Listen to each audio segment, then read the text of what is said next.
Donc, je m'appelle Claude Chapelier, je suis physicien au CEA à la retraite depuis un mois. J'ai 62 ans, bientôt 63. Je faisais de la physique dans un institut de recherche fondamentale.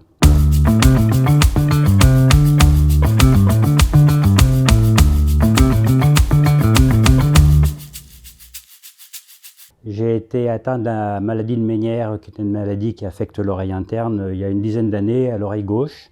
Il y a 2 étapes dans la maladie de Ménière. La première étape est une surdité fluctuante, où un jour on entend, un jour on n'entend pas. C'est associé à des vertiges. Et puis quand la deuxième étape arrive, c'est l'audition est mauvaise, il n'y en a plus de vertige. Et là, il faut s'adapter. Il y a à peu près 2 ans, j'ai été affecté de façon bilatérale, donc l'oreille droite aussi a été abîmée. Quand j'écoute de la musique ou quand j'entends quelqu'un qui me parle, il y a des sons de la voix que j'entends particulièrement mal. J'ai dû surtout renoncer à beaucoup de choses, de plus aller manger avec mes collègues à la cantine, ne plus assister au séminaire, ne plus participer à toutes mes responsabilités qui nécessitaient des réunions d'équipe. Je ne pouvais plus participer à des groupes où les gens prennent la parole, où c'est un peu bruyant.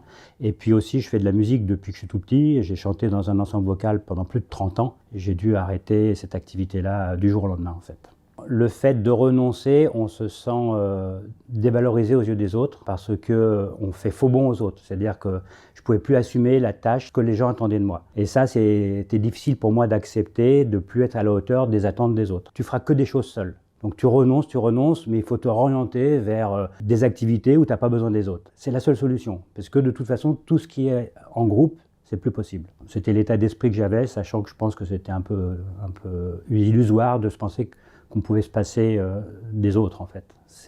Mais c'était à ça que je me raccrochais. C'est à cette époque-là que la mission handicap du CEA a proposé un webinaire sur la prise en charge de la malentendance. Et c'est là que j'ai fait la connaissance de la SCOP, le messageur, et qui avait un slogan qui m'a vraiment séduit, qui dit « On renonce à rien ». Et ce message, ça m'a plu, donc je me suis signalé, et la mission handicap m'a mis en relation avec la SCOP, le messageur, et j'ai pu, à ce moment-là, avoir une adaptation de mon poste de travail. J'ai rencontré Samuel de la SCOP, le messageur, qui m'a interviewé pour savoir quelles étaient les contraintes, mon environnement de travail, quelle était la nature de mon métier, où est-ce que j'avais des difficultés. À partir de là, il a fait un rapport au CEA en disant voilà les aménagements possibles grâce à des prouesses technologiques incroyables.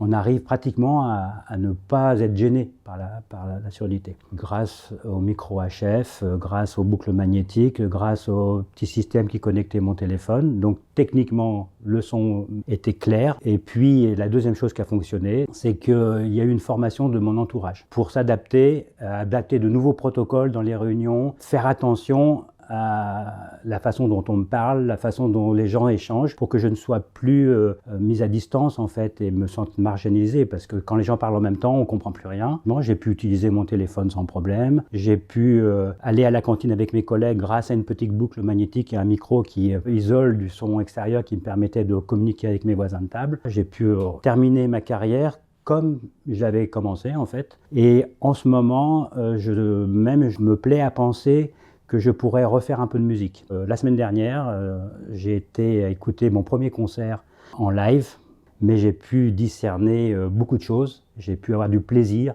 j'ai vraiment eu des sensations que je pensais oubliées et définitivement perdues. Et ben non. Et donc je pense que ça va encore progresser, mais pour ça, il ne faut pas renoncer, même à la musique.